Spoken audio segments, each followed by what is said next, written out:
विद्यालय के अध्यापक श्री कृष्ण जी व पवन जी से कि वे मंच पर श्री घुमानाराम जी को, हमारे विद्यालय के दो हीरे पवन जी और कृष्ण जी,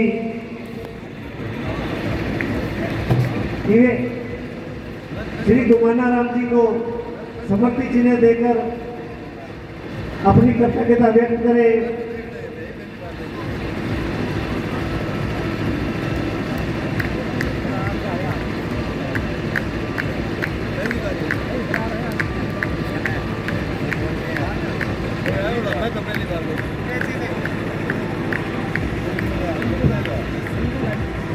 मैं निवेदन करूंगा श्री घुमानाराम जी से कि वे छात्रों को दो प्रेरणादायी संबोधित करें।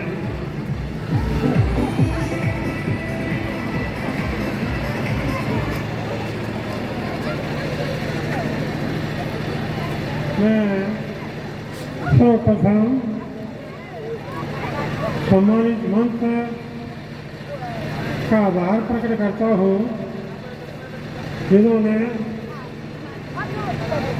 मुझे यहाँ बुलाकर मान सम्मान दिया,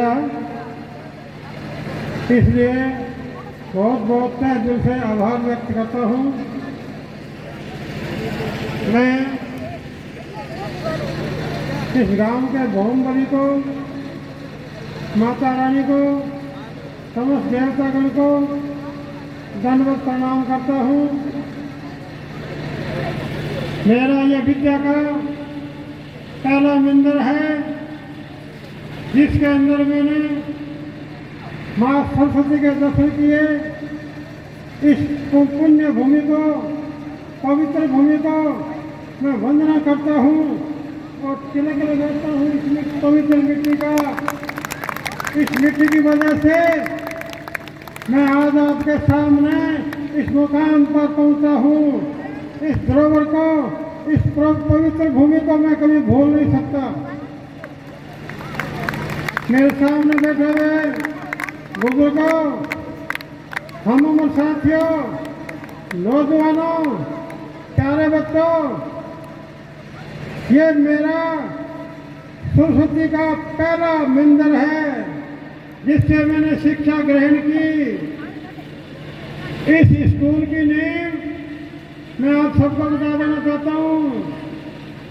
सम्मत 2009 सन 1952 में एक डब्बावाड़ी से नाथ जी आए थे, स्वामी जी आए थे। उन्होंने ठाकुर जी का मंदिर बनाया था और एक स्कूल का कमरा बनाया और बछड़ा से रामनारायण जी पंडित थे, उनको यहाँ बुलाया और हमें वो पढ़ाया करते थे। मेरे भाई मेघाराम पूनिया भी यहाँ पढ़ता था, करड़ू के लोग पढ़ते थे, इंदौर के लोग पढ़ते थे, जयपुर के पंडितों के लोग लड़के पढ़ते थे। उसमें ये प्राइवेट स्कूल था, नाती ने खोला था, एरिया में स्कूल नहीं था, आने जाने का कोई साधन नहीं था, सिर्फ एक राज्य स्टेशन थी जो यहाँ से 13 किलोमीटर दूर पड़ती है। पानी पीने का भी साधन नहीं था। नाती ने यहाँ कुंड बनाई थी जो अब भी मौजूद होगी मेरे ख्याल में, एक गुसाइने के मंदिर में बनाई थी। उसके बाद में सन 1955 में सरकारी स्कूल घोषित हुआ। 4 क्लास का तेजराम जी गोदरा टीचर आए थे, उन्होंने पढ़ाई शुरू की। मुझे दूसरी में बैठाया गया और मेरा भाई मोटा मेघाराम जो स्वर्गवास हो चुका है, मोहन पूनिया का भाई है, उसको 4थी क्लास में बैठाया गया। उस समय भी हमारे को मतलब पर्यावरण की शिक्षा दी गई थी, पेड़ लगाओ। तेजराम जी मास्टर आसोन के महीने में जब छुट्टी हुई थी तब हमें श्रेष्ठ के पीपल के बोर्ड के पेड़ ला के दिए थे। मैंने पेड़ श्रेष्ठ का लगाया था, बड़ा होके गिर गया। और ये जो पीपल का पेड़ है ये मेरे भाई स्वर्गवासी मेघाराम का लगाया हुआ है।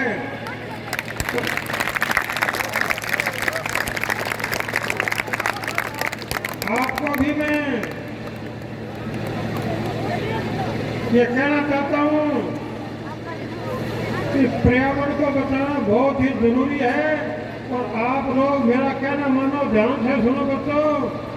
एक पेड़ जरूर लगाओ, चाहे स्कूल में लगाओ, घर में लगाओ, खेत में लगाओ, सार्वजनिक जगह पर लगाओ और उसका पालन पोषण करो। उसका आपको बहुत बड़ा पुण्य मिलेगा। एक पेड़ 7 आदमियों को ऑक्सीजन देता है और ऑक्सीजन की कमी की वजह से कोरोना काल में कितनी आदमी मरे, ये आप सबको पता है। इसलिए मैं आपसे ये आग्रह करता हूँ कि आप मन में ठान लो कि एक पेड़ अवश्य लगाएंगे और पेड़ से आपको पुण्य भी मिलेगा, पढ़ाई भी अच्छी आएगी। ये मेरा अनुभव है, मेरा लगाए हुए पेड़ है, उनके बलबूते पर भी मैं इस मुकाम पर खड़ा हूँ। जहाँ तक है मैंने अनुभव किया है, कोई आदमी अगर किसी आदमी की सबसे बड़ी धरोहर है तो ये हमारी संतान है। इस धरोहर को हम पढ़ाएंगे, दिखाएंगे तो ये हमें बहुत ही कुछ वापस देगी। पढ़ाई से ऊपर कोई चीज नहीं है। मेरे पिताजी चुनाराम पूनिया जागीरदारों के अत्याचारों से तंग आकर के इस गांव में आए थे। जागीरदारों ने मेरे पिताजी को, मेरे बुजुर्गों को 2 गांव छुड़ाए थे, पिता से डूंगरगढ़ में और यहाँ कोटवाड़सर में। 1982 में 3 महीने में ये गांव बसा था, इसमें डावा गुजारा। और उसके भांजे मेरे पिताजी चुनाराम जी यहाँ आए थे, बचे थे। उनके दिल में क्या था, मैं क्यों कहना चाहता हूँ ये बात। उनके दिल में एक ही चीज थी कि अगर आदमी को ऊंचा बढ़ना है, समाज में प्रतिष्ठा प्राप्त करनी है, ऊंचे ओहदे पर जाना है, तो एक ही सरल तरीका है और कोई तरीका नहीं है, वो है पढ़ाई। उन्होंने मुझे, मेरे माँ बाप ने 70 साल पहले इस स्कूल के इस मंदिर में मुझे भेजा। बड़ी कठिनाइयां झेली, भूखे प्यासे रहे, लेकिन मुझे पढ़ाया। स्कूल 4वीं तक था, 5वीं में मैं छोड़कर चला गया। उस समय आने जाने का कोई साधन नहीं था, राजा से स्टेशन थे। और बच्चों, आप तो बड़ा भाग्यशाली हो, हमें पढ़ाई वास्ते बिजली मिले, घर बैठे में पानी मिले, सारी सुविधा मिले, रोटी कोई भी मिले। और बाहर तैयार से पढ़ो, मैं खुद रोटी बनाता, रात में वो पानी बनाता, चिमनी होती, चिमनी भी उतरता, लालटेन का भी नहीं मैंने।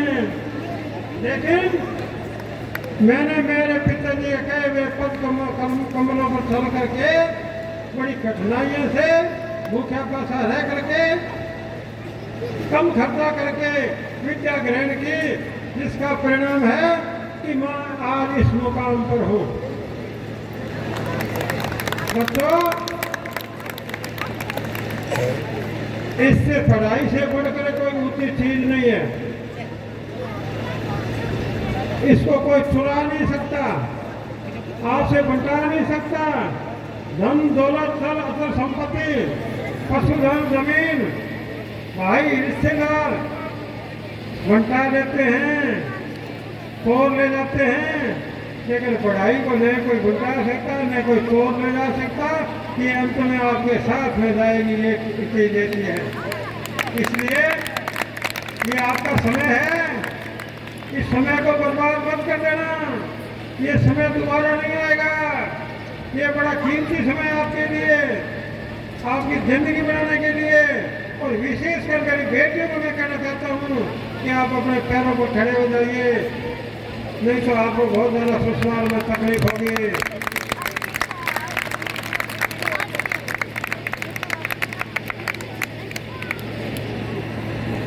मेरे पिताजी दूरदर्शी थे, इसलिए उन्होंने पढ़ाई की तरफ विशेष ध्यान दिया 70 साल पहले।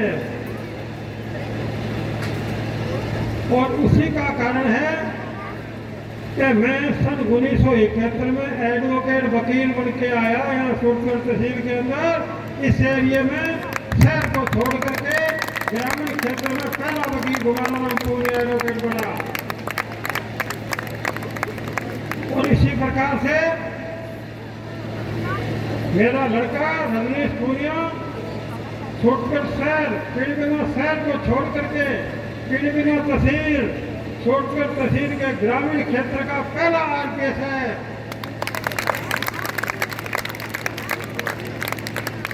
और इस गांव के अंदर पहली नौकरी घुमाना नाम पूनिया लगा, सरकारी वकील दोनों में लगा था, किसी कारण से इस्तीफा दे दिया। बच्चों मैं आपसे कहना चाहता हूं, समय बीत गया, फिर किस तरह से कुछ नहीं होता। अब पछताने से हो गया, जब चिड़िया चुग गई खेत, खेत चिड़िया चुग गए न खेत किस तरह होती बोली नहीं, समय निकल गया तो फिर किस तरह चलोगे। अपनी किताबों को गीता भागवत समझ करके हमेशा उसकी तरफ ध्यान दो। जैसे अर्जुन ने चिड़िया की तरफ ना कान की भी नहीं आंख की तरफ ध्यान दिया था, इसी प्रकार से आप पढ़ाई की तरफ ध्यान दो, सब चीजें छोड़ दो, आपका बहुत अच्छा हो जाएगा, आप बड़ा मुकाम हासिल करोगे। आपको बता दूं, हमारा पूनिया परिवार मेरे पिताजी की शिक्षा पर मार्गदर्शन पर चलने से ही हम आज 3 एडवोकेट हैं पूनिया परिवार में। सीए भी बने हुए हैं, राजनीति में भी बड़ा मुकाम हासिल किया है हमारी हैसियत के अनुसार। और मेरी समझ में इस एरिया में शिक्षा के क्षेत्र में हम शायद पूनिया परिवार अग्रणी है। और कोई हो सकता है ध्यान में नहीं होगा, मेरे ध्यान से पूनिया परिवार अग्रणीय है। ये कहावत है बच्चों, एक्सेस एवरीथिंग इज बैड। ज्यादा प्रत्येक वस्तु खराब होती है, ज्यादा बोलना बुरा, ज्यादा पुत्र बुरा, ज्यादा धन बुरा, हर चीज ज्यादा बुराई होती है। लेकिन ये एक अपवाद है, शिक्षा का आप कितनी हासिल करो, ये बुरी नहीं है। एक विशेषता और है इसमें, हर चीज खर्च करने से घटती है, ये खर्च करने से बढ़ती है। सरस्वती के भंडार की बड़ी अपूर्व बात, जो खर्चे त्यों बड़े, बिन खर्चे करता। इसको जितनी खर्च करोगे उतनी बढ़ेगी, उतना ज्ञान प्राप्त होगा, अच्छा समझ रहेंगे, ज्ञान हासिल करते जाओ। आजकल कोई ऐसा व्यक्ति मैंने आज तक नहीं देखा तो ये कहे मुझे संपूर्ण ज्ञान है। संपूर्ण ज्ञान किसी बात पर नहीं हुआ है और नहीं होगा। तो समय की अपनी सीमाएं हैं। मैं यहाँ बुलाने पर सभी स्टाफ को, तो स्कूल स्टाफ है और सभी ग्रामवासियों को, सभी बच्चों को तहे दिल से धन्यवाद देता हूँ, तहे दिल से आभार प्रकट करता हूँ। और मैं आशा करता हूँ कि भविष्य में जो भी कार्यक्रम होगा उसमें मुझे फिर आप बुलाओगे, मुझे बहुत खुशी होगी। जय हिंद, जय भारत, जय जय राष्ट्र।